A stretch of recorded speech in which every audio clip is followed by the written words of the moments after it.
Welcome to Entertainment Tech. I'm Campbell Brady. And I'm Caroline Cleary. We have the latest for you in celebrity gossip, fashion styles, and more. Stay tuned.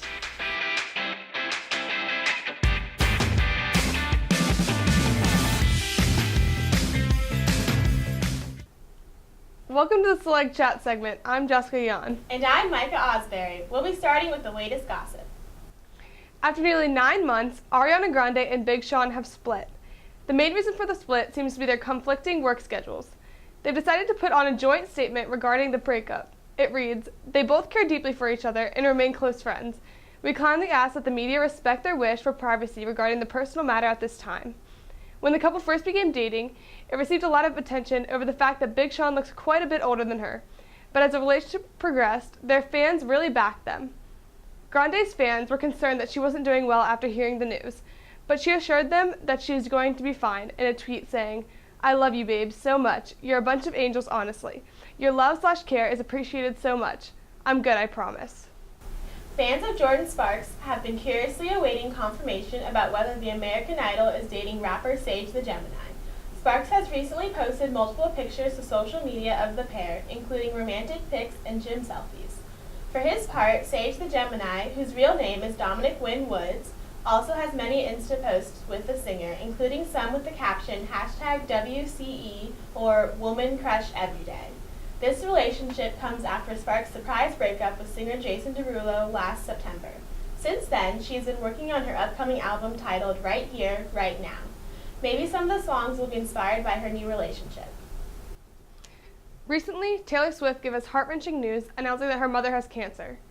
This week on the 2015 ACM Awards, an emotional introduction to honor Taylor for the Milestone Award was given to her by her mother. Her mother, Andrea Smith, began her speech. "I've watched this milestone artist from the time she was a tangle-haired little girl, full of imagination and creativity, until right now when she prepares for her next world tour. You were able to see just how proud her mom is of her, and the two embraced when Taylor is called up."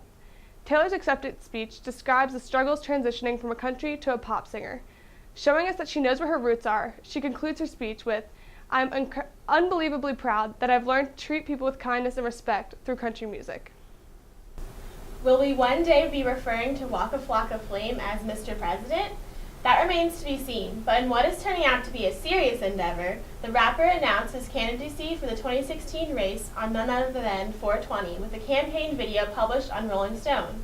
The day after the video was published, Rolling Stone clarified that this was not an elaborate prank, but the real deal. Waka Flocka is actually holding up a promise he made via Twitter back in 2012 when he said, "I'm dead-ass running for president in 2016. He says that as president, he would legalize marijuana, raise minimum wage, seek congressional reform, as well as education reform, and much more. He also says that he has selected DJ Woo Kid as his running mate."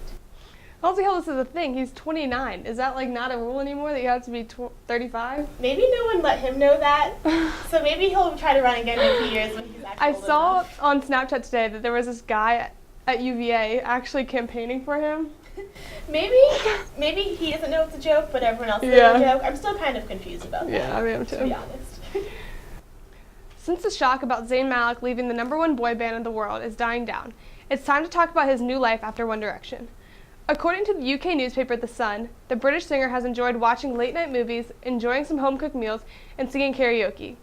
Ultimately just relaxing with his fiancée, Perry Edwards. After being spotted in and out of recording studios, it is safe to say that Malik is expected to launch a solo career.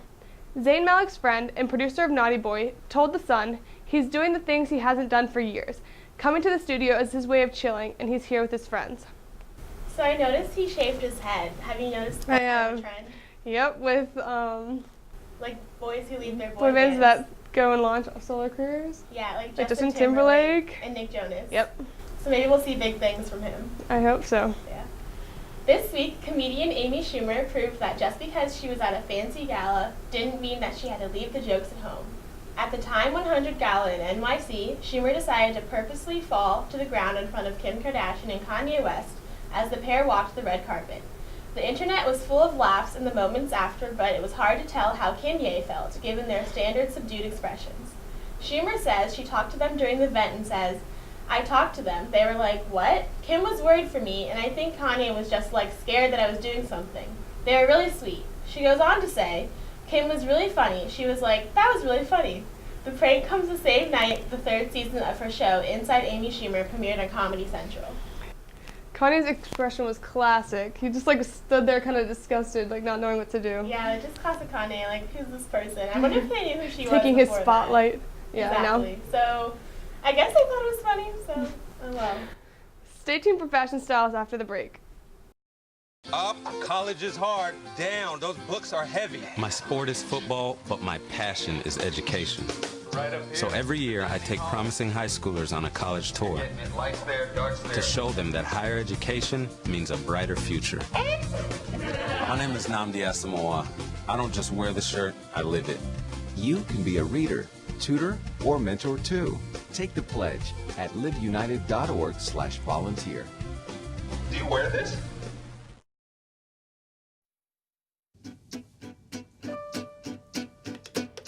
Danse, balance, suis la cadence.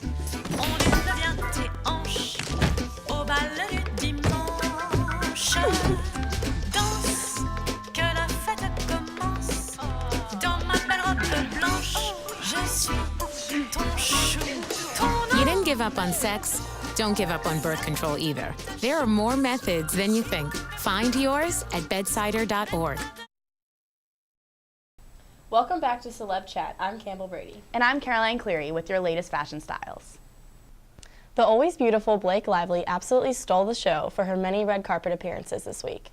With the release of her movie, Age of Adeline, she had lots of time in the spotlight. Words to describe her outfits are going to be hard to find, but I will do my best. To start out on a strong note, she wore Monique Lahilliere red lace and feather gown to the New York premiere. This dress was old-fashioned and modern at the same time. She wore it with voluminous Hollywood curls and a red lip. For the after-party, she opted to wear the same designer. It is a classic black tuxedo coat with an embroidered starred tulle jumpsuit underneath. The jumpsuit gives this look a more seductive feel. She is so insanely stylish and beautiful. I don't know about you guys, but I was all over the bridal Snapchat story this week. I've never been one of those girls that obsess over their wedding, but I do appreciate good fashion, and Bridal Fashion Week is right up my alley. This year's looks are like nothing I've seen before. eOnline compiled a list of trends to look for this season. The first style is crop tops. While I am a crop top fan myself, I never imagined them for wedding gowns. However, multiple designers featured this look in their collections. Reem Acra's rendition was probably my favorite. The sexy plunging neckline paired with the delicate lace created a stunning look for any blushing bride. Another new trend is nude tones. While over the past years, pinks have been in style, starting from now on, creams and neutrals are taking over the color palette. Another adorable trend is sheer sleeves. While I feel like this look is already pretty popular, this year's designers got more creative. Beading and crystals were added, and the sleeves became the most eye-catching part of the gown. Other interesting styles included floral prints, pantsuits, and short gowns. To learn more about this story, you can visit eonline.com. Now to continue Blake Lively's amazing fashion for the week. She rocked a green and white patterned jumpsuit by Sam and Lobby on Live with Kelly and Michael. The palm pattern of the jumpsuit gave a very summery feel. She paired this with a pop of color in the form of red heels and lips. This star continues to amaze us. She actually didn't just rock this jumpsuit or the red gown or the tuxedo jacket in one day. She rocked all of these and 7 outfits. Come on, that has got to be a record. 10 amazing outfits for one day of appearances for her premiere. She's Superwoman. For those that do not know yet, former Bachelorette Andi Dorfman packed up her bags and became a New Yorker. After splitting from her fiancé Josh Murray, Dorfman left his and her home in Atlanta and moved way up north to the Big Apple. People recently caught up with the reality star to talk about her style evolution throughout the years. When discussing how her style has changed over time, Dorfman said, quote, "I'm starting to dress more for my body versus just necessarily what a trend is. It could be a trend, but if you don't wear it well and it's not you, then it's not trendy. I look back at what I wore 3 years ago and I'm like, how did I think that was cool?" End quote. Dorfman also described how her move has changed her fashion sense. As many know, New York is one of the major fashion capitals in the world. I know whenever I'm in New York, I step up my game and wear my most glamorous outfits. Walking down the street in New York is like walking down a runway. You have to keep up with the trends and allure of the city. She describes the women of New York as confident and their fashion sense as artsy. She also discussed the importance of Spanx, no shame ladies, and her love for a good bargain. On top of it all, Dorfman has recently been posting pictures of her filming some sort of show, so we will have to wait and see if this lovely lady gets a spinoff. To rewind a little bit, I must have let Rosie Huntington Whitley slip through the cracks last week and did not get a chance to mention her outfit. She looked absolutely amazing in an intricate Burberry dress at the Burberry London in Los Angeles event. She was all legs and skin. This mini colorful dress showed off a lot of skin, but what else do we expect from one of our favorite Victoria's Secret models? She also wore suede nude Burberry sandals. When I really think about it, it must be hard as a celebrity to choose a different outfit for every event they attend. I know for a fact that I buy ugly clothes and even wear horrendous outfits. Sometimes celebs slip up too. They can't get it right every time, and these two women are a perfect example of that. First up is Salma Hayek. While attending the Women Awards in Madrid, Hayek donned a fit and flare off-the-shoulder dress. The coral number hit right below her knees and includes an embroidered sequined embellishment across the neckline. While Hayek's body is gorgeously accentuated in this dress, the dress itself is not doing it for me. The baby doll silhouette and large bow create a youthful look for the curvy actress. It looks more like her daughter should be wearing it instead of her. Next is Rose Byrne. While attending the New York premiere of Adult Beginners, Byrne appeared to be a fashion beginner. Everything about her outfit was too much. I loved all the pieces individually, but when she put them all together, she just looked like a hot mess. First, she has the lace turtleneck with a black bandeau, and then she has a black flared maxi skirt with a slit up the middle, and lastly, strappy black heels. On top of it all, her asymmetrical bob adds additional distraction and flair. Overall, the outfit just overwhelms the eye. I'm hoping for better luck next time for these two stunning actresses. So how about Blake Lively having 10 outfits in one day? I know, she looked so good. She's had a lot of press this week for Age of Adeline, Yeah, and she's looked amazing every time she's single gone. one of them I know, is she looks so awesome. Well, we love her, so Yes. she always looks good in our eyes. Well, that's it for the fashion segment. Stay tuned for my makeup tutorial.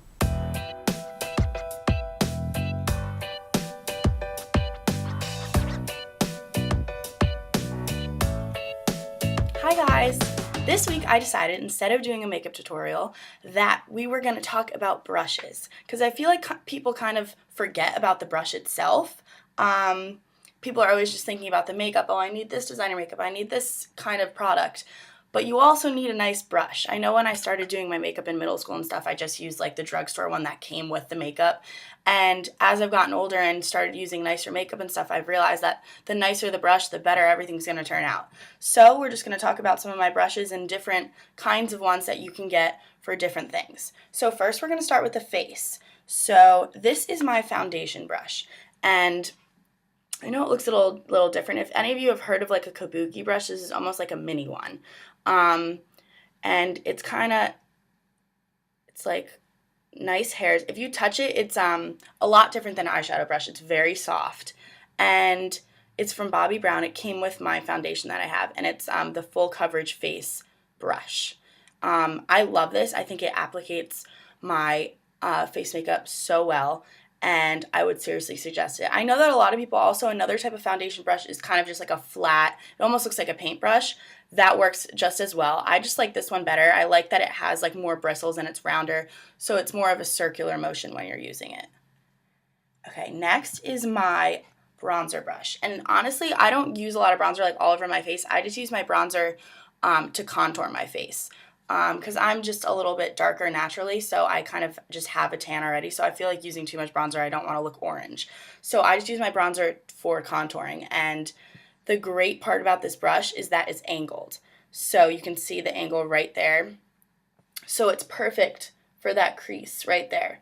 And you get that nice angled look, and it's perfect for contouring. And this is by MAC. This is the 120, can't tell if it's 9 or 5 because it's smudged off. But I want to say 9. 129. It's perfect for contouring. I would really suggest this one. Another thing that people forget, now this isn't technically a brush, but you know when you like go to Sephora and stuff, they have these there. Just like if you wanted to apply mascara or something and you use your own wand. I actually use this for my eyebrows, and you just kind of run it through your eyebrow. It tames them a little bit, makes them look nice, and it's free. Just go to Sephora, pick up a couple, a nice little tip. They'll never know. Just throw them in your purse. So now moving on to, oh wait, this one too. This is just my like full face coverage powder brush. When you're using foundation, like liquid foundation, you need different bristles. This is more of a similar to like an eyeshadow brush, but it's just bigger, and I just put my powder all over my face with this one. This is Laura Hutton My mom uses her line, so I think I just got this brush from her. But it's nice. You can really get whatever. This one's the easiest one to buy. You can really get whatever one you want. Then moving on to the eyes. There's a lot of different brushes that you can use. I've just kept collecting brushes as time's going on, so I'll just show you a little. This actually came with my Naked 2 palette, and personally I don't like this side. I just think it doesn't deposit the eyeshadow that well, so I don't really use this one. But this side I love because it's a synthetic brush, so it's kind of similar to my foundation brush where the hairs are a lot softer. So you use this for cream shadows, and I love that because sometimes I use my finger for like my primer and stuff, which you guys have seen, but I also have like pot eyeshadows, which are liquidy, so you can use this side of it for that as well, and I think it's just like a great addition to your makeup brush repertoire. So then we also have the All Over Shader brush. So this is just flat, and this is for all over shadow. So that's really important to have. I feel like this is like the #1 brush most people have, because if you're not doing anything crazy, all you're doing is putting eyeshadow all over your eye, this is the brush you want to use. And honestly, I have no idea where I got this one from. It has no name on it. So this is another one, kind of like the all over powder, where you can really use whichever one you want. It's pretty easy to find. Then I have this, and this is by, I think this is Sephora, yeah, Sephora's line. So I use this one. It's kind of like a little nub, and I put this one on when I'm doing a smoky eye. I put my eyeshadow on the corner of my eye with this brush, and it just places it on so well, and it'll really get that dark pigment that you'll want for a smoky eye. So I put this here and in my crease, and it is, let's see, if it's called a domed crease brush. So it's kind of for your crease and outer corner. Then when you're doing a smoky eye, it's very important to blend. You can't forget to blend. So this is my blending brush, and this is from MAC. It's MAC 217. And after I put that my shadow on with that brush, I take this and I just blend everything out. And that's really, really important. I didn't have this brush for like the longest time, and I would just use that to blend it, and it just didn't do it. It still created harsh lines. You need a blending brush to create that blended look, because with the smoky eye, you don't want harsh lines. You want everything to look cohesive.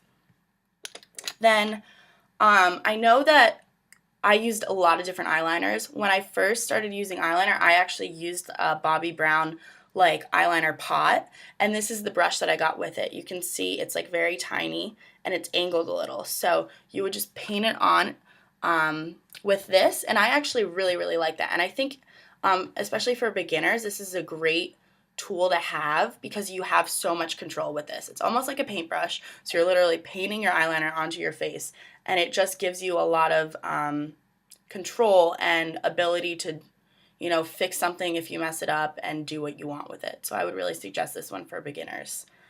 Then this is my under eye shader, and this is another one for smoky eyes. If you want to get that color like right under your eye and really smoke it out, this is what you need. So it's really, really tiny, as you can tell, like right here is where the brush starts, right here is where it ends.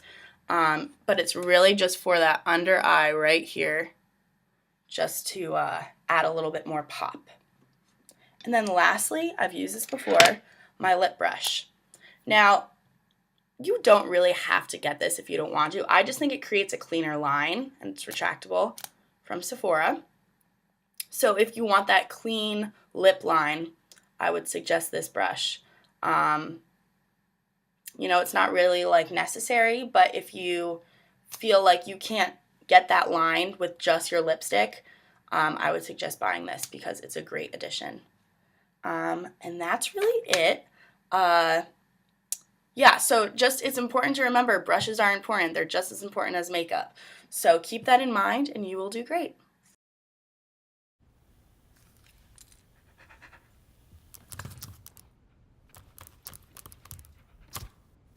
There's a shelter pet who wants to meet you. Meet one today. Visit theshelterpetproject.org. Adopt.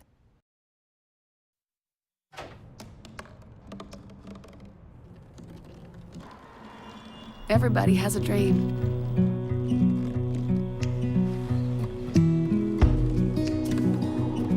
Mine was to see the ocean. a little help, I made it.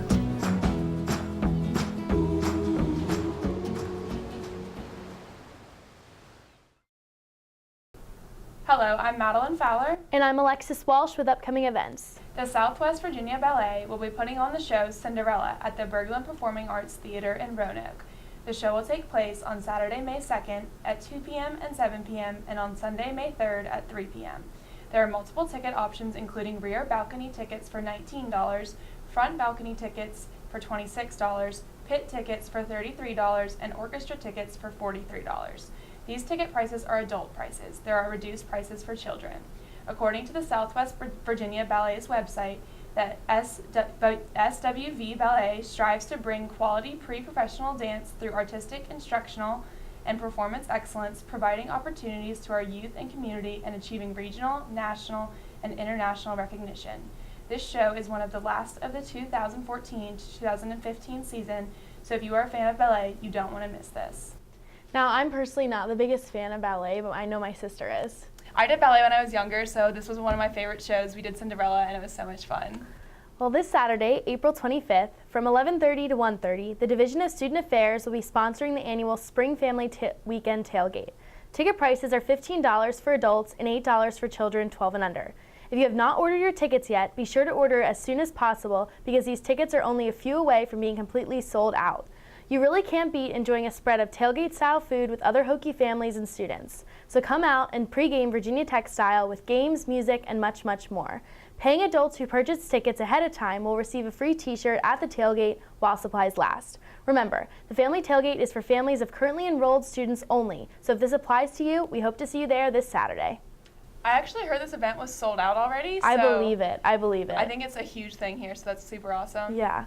The Friendship Retirement Community is presenting the musical Memphis at the Berglund Performing Arts Theater in Roanoke. The date of the show is Wednesday, May 6th, and it will begin at 6:30 p.m. Before the show, there is an elegant Broadway buffet including a plethora of food choices for only $28.50. Tickets for the performance are on sale for $32, $42, and $57. The musical Memphis is inspired by underground nightclubs of the 1950s in Memphis, and it follows the story of DJ Huey Calhoun, a Memphis local with a passion for R&B, and Felicia Farrell, who is an up-and-coming black singer who is ready for her big break. The show will include explosive dancing, fun songs, and a tale of fame and forbidden love. This musical seems like the perfect opportunity to get out and have a good time. Musica Viva welcomes for the first time the Martin String Quartet from Prague, Czech Republic. The performance will take place Sunday, April 26th at 3 p.m. in the Lyric Theater. The Mantu String Quartet is known for wowing a crowd while sharing their culture. Admission is only $12 for students, $5 for children, and $25 for adults. Musica Viva is also extending an invite to the audience to a reception in the lobby following the concert. This is a great opportunity for students to ask any questions they may have for the musicians. You truly do not want to miss this once-in-a-lifetime opportunity. Relay for Life is an organized community fundraising event that lasts all night long. It consists of teams of people camping out on a track or a place to walk around, and members of the teams take turns walking around the track. There are also food, games, and other activities. The event took place on Friday, September 24th on the Virginia Tech drill field from 5 p.m. to 5 a.m. The opening ceremony began at 5 p.m., followed by the Celebrate ceremony at 5:30 p.m., the Survivor Lap at 10 p.m., the Fight Back ceremony at 12:35 p.m., and the closing ceremony at 4:55 a.m. Entertainment included the SAA Spirit Rally, Salsa Tech, Solstice, North of the New, the Fusion Dance Team, a Battle of Class Presidents, German Club line dancing, and much more. Thousands of people attended this year's Relay for Life. This is the perfect event to get involved with the community and give back while spending time with your friends, so you should come out next year. I love how Virginia Tech does this. I did a big group with my girls in my hall, and it was so much fun. Shakespeare's beloved comedy, A Midsummer's Night Dream, is going to be put on in the Squires Studio Theater. The performance will be held on Wednesday, April 15th through Saturday, April 18th, and Monday, April 20th through Saturday, April 25th. All performances will begin at 7:30 p.m. A Midsummer's Night Dream is a classic comedy that follows four Athenian lovers and a group of amateur actors while fairies cause mischief and mayhem for their own amusement. This production is sponsored by the Virginia Tech School of Performing Arts. Tickets are on sale for the general public for $10 and for $8 for seniors and students. This is a great event for college students and people of the local community. Coming up next, the on-screen scoop. Hey, Mom. I got the job. You've got the job. Welcome aboard. I've got a job to do today. Have a good first day at work, Mom. Donate to Goodwill. Help provide job training in your community. We're back with the on-screen scoop. I'm Sarah Mulrain. And I'm Kyle Cook. Jimmy Kimmel interviewed actor John Stamos on the Jimmy Kimmel Live show last Monday night. The highlight of the interview was the surprising announcement Stamos made regarding a sequel to the comedy show Full House. Stamos starred in as Uncle Jesse in the past. According to the actor, Netflix has ordered a 13-episode season of a series entitled Fuller House. Stamos explained the series will start with a 1-hour reunion of the original cast and then be a spin-off series. The series will feature DJ Tanner, played by Candace Cameron Bure, and her 3 children, Stephanie Tanner, played by Jodie Sweetin, and their neighbor and good friend Kimmy Gibbler, played by Andrea Barber. Stamos will play a guest star in the first reunion episode, but will not be featured in the rest of the series. Netflix announced that possible guest appearances from past stars such as the Olsen twins and Bob Saget cannot be confirmed yet because the conversations are still ongoing. Rumors have been spreading, however, that the television series is only looking to sign half of the original cast. Fuller House will tell the story of DJ, Stephanie, and Kimmy all living in one house and helping to raise newly widowed DJ's 2 sons. I loved the series growing up, and I hope to see the original cast back together again in the reunion special. Foodies and binge watchers alike will come together on April 26th to reap the benefits of Netflix's new original series. Appealing to the seemingly biological attraction of both reality shows and shows centered on food, Netflix will release Chef's Table, a documentary-style television series. The show was created by David Gelb, a filmmaker responsible for critically acclaimed 2011 documentary Jiro Dreams of Sushi, for which food was also the focus. The series will explore the lives of 6 celebrated chefs from all corners of the globe. The restaurants range from Italy to New York City to Australia and will spotlight such chefs as Massimo Bottura, Dan Barber, and Magnus Nielsen. Gelb is also the producer for the series, but will get help from Clay Jeter, Andrew Freed, and Brian McGinn on directing. Fans of the hit NBC singing show The Voice will be pleased to know that there is a major reunion just around the corner.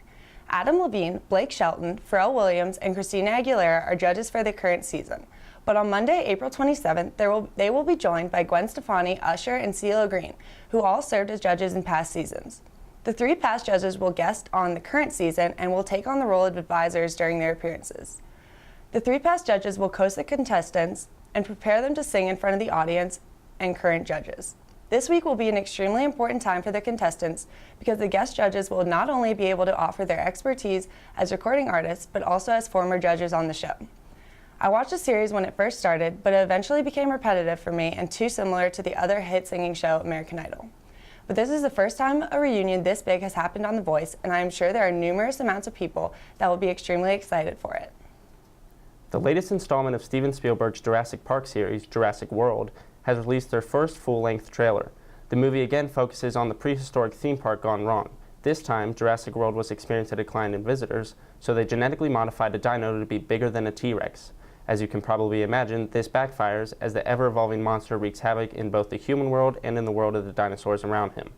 The film stars Chris Pratt as a dinosaur whisperer type.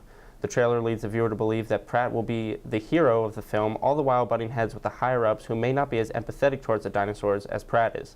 The film also stars Bryce Dallas Howard, who reached fame thanks to roles in movies like The Help, 50-50, and Terminator Salvation. David Letterman recently announced he will be leaving The Late Show in late May. Letterman has hosted The Late Show on CBS for nearly 22 years and has hosted late-night talk shows for almost 33 years. The talk show released the names of the final guests that Letterman will interview, and the list is extensive. One of the most surprising names on the list was Oprah. Oprah and Letterman have had an on-and-off feud for so long that no one can even remember what started it. Including Oprah in his last month of interviews might be Letterman attempting to introduce a truce of some sort, or maybe they are putting their differences aside for the show. I was surprised to see Oprah's name on the list, but I was almost as equally surprised at every other name announced. People ranging from Jerry Seinfeld to Bill Murray to Howard Stern are all included on the list, most of whom have been seen on the show previously. Some other stars will be interviewed in the last month, including Scarlett Johansson, Tina Fey, Michael Keaton, and Ray Romano. It has been confirmed that Stephen Colbert will take over the show on September 8th. I don't usually watch late-night talk shows, but I will definitely be tuning in to see what a conversation between Letterman and Oprah consists of. In 2012, husband and wife duo Ben Sinclair and Katya Blichfield created a web series titled High Maintenance. Lasting for 5 seasons on Vimeo, the series follows the daily life and business relationships of The Guy, played by Sinclair. The Guy, as he is called in the show, is a pot dealer in Brooklyn, New York. The 6th season of the show is being picked up by HBO, but the previous episodes that aired on Vimeo will also be available on HBO and HBO Go. High Maintenance has had its fair share of celebrities roll through some episodes, including Broad City's Hannibal Buress and Dan Stevens from Downton Abbey. That's not that surprising, considering Blichfield worked as a casting director for 30 Rock for 5 years prior. As Gizmodo put it, the greatest show not on television is coming back. Did you watch Full House growing up as a kid? I did. Uncle Joey was always my favorite. Oh, that's unfortunate. I hear he's not coming back for Fuller House. Really? Okay, well, I guess I'll have to live without him. That's it for Entertainment Tech. We'll see you next week.